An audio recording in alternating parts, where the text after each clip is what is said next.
Yoxsa gözün toxdu mu? Meylin yoxdu neyləyim? İnsafında yoxdu mu? Səni Allah bilənə bir nəzərin oxdu mu? Qaynar bulağa dönüb sözün sənə axsana, kippini qaldırıb bircə mənə baxsana. Nə arada pıçıldı, nə qeymətin cüm oldu, səndən ötürü ürəyim titrəyən bir sim oldu.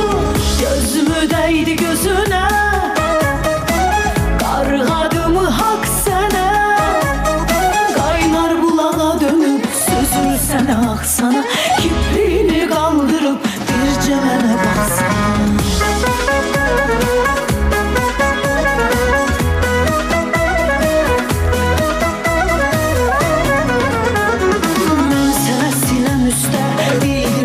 Saz dedim, ilk görüş kışa düştü, talihime yaz dedim. 100 yıl yaracan desen yine azdı az dedim. Arzum, eşkim, hayalım, ah ne deyim ah sənə. Ağrıyar mı gözlerin, bircə dəfə baxsana. Ne arada pıçıltı, ne qeybətim cüm oldu, səndən ötürü ürəyim titrəyən bir sim oldu. Gözümü dəydi gözünə, qarğadımı haqq sənə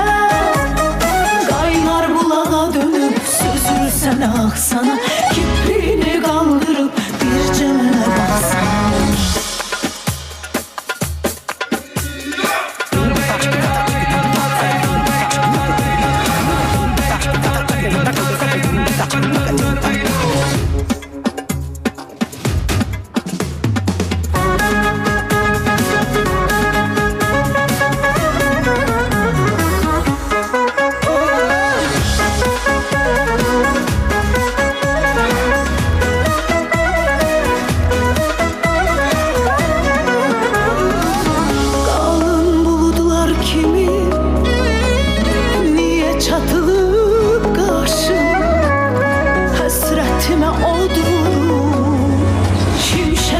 Çaksana, kippini qaldırıb bircə dəfə bax.